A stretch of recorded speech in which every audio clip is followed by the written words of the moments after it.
Good morning, কেমন আছেন আপনারা? আশা করি ভালো আছেন। আমরাও বেশ ভালো আছি। আর এই যে টিটুর দুষ্টুমি চলছে। টিটু হচ্ছে আমন বাদাম ভেজানো ছিল, সেগুলো বের করেছি। ও বলছে আমি নিজে নিজেই খোসাটা ছাড়িয়ে খেয়ে নেবো, পারবে না, তবু নিয়ে নিয়েছে।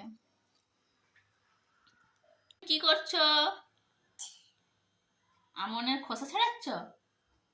হ্যাঁ হ্যাঁ। হ্যাঁ। আর এদিকে বাবান স্কুলে চলে গেছে। আর এখানে টিটুর দুষ্টুমি চলছে। দুষ্টুমি বলতে এই যে আমন বাদাম ছাড়াচ্ছে। আমি ছাড়িয়ে দিচ্ছি, তুমি খাও। দাঁড়াও, আমি ছাড়িয়ে দিই। হ্যাঁ, বাদাম খেলে কি হবে গো? পুলিশ পুলিশ হয়ে যাবে? সব বড় পুলিশ হয়ে যাবো। বাদাম খেলে ও বড় পুলিশ হয়ে যাবে। আর একটু একটু আগে কি বললে? বাদাম খেলে তুমি কি হয়ে যাবে গো? তো একটু আগে বললো, তখন ভিডিওটা অফ ছিল, বাদাম খেলে আমি বড় হয়ে যাব।